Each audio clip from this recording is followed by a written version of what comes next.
Jeremia orí 19.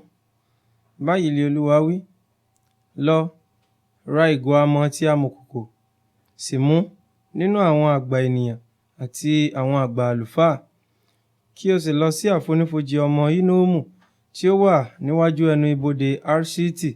Níbẹ̀ ni kí o sì kéde gbogbo ọ̀rọ̀ tí èmi ó sọ fún ọ, kí o sì wí pé, ẹ gbọ́ ọ̀rọ̀ Olúwa, ẹ̀yin ọba Juda àti olùgbé Jerúsálẹ́mù.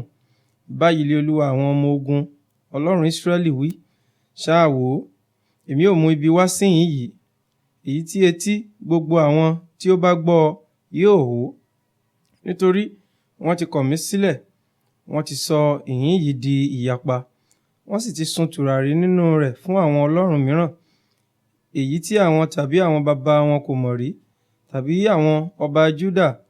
Wọ́n sì ti fi ẹ̀jẹ̀ aláìṣẹ̀ kùn ibi yìí.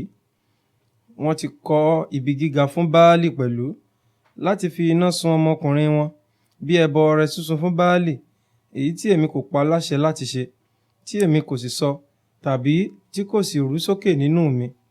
Nítorí náà ṣáà wò ó, ọjọ́ ń bọ̀ lé Olúwa wí, a kì yóò pe orúkọ ibi yìí ní Tófẹ́tì mọ́, tàbí àfonífojì ọmọ Hinnomu, ṣùgbọ́n àfonífojì ìpakúpa.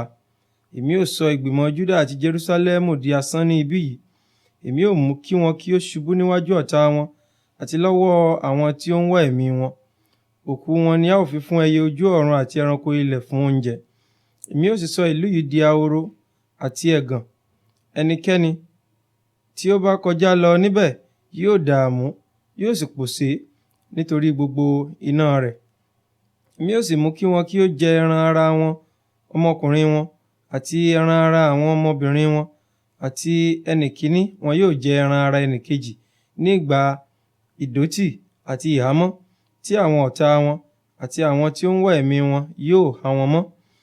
Nígbà náà ni ìwọ ó fọ́ ìgò náà lé ojú àwọn tí ó bá ọ lọ, kí o sì wí fún wọn pé, báyìí ni Olúwa àwọn ọmọ ogun wí, bẹ́ẹ̀ gẹ́gẹ́ lèmi ó fọ́ ènìyàn yìí àti ìlú yìí, bí a ti fọ́ ohun èlò amọ̀kòkò tí ẹnikẹ́ni kò lè tún ṣe mọ́. Wọn ó sì sin wọ́n ní Tófẹ́tì, nítorí tí ààyè kò sí láti sìnkú. Báyìí li èmi ó ṣe sí ibi yìí, li Olúwa wí, àti sí olùgbé inú rẹ̀. Èmi ó tilẹ̀ ṣe ìlú yìí bíi Tófẹ́tì. Gbogbo ilé Jerúsálẹ́mù àti ilé àwọn ọba Juda ni a ó sọ di aláìmọ́ bíi Tófẹ́tì.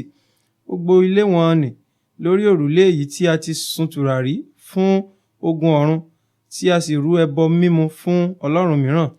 Nígbà náà ni Jeremia wá sí Tófẹ́tì, níbi tí Olúwa ti rán an láti sọ àsọtẹ́lẹ̀.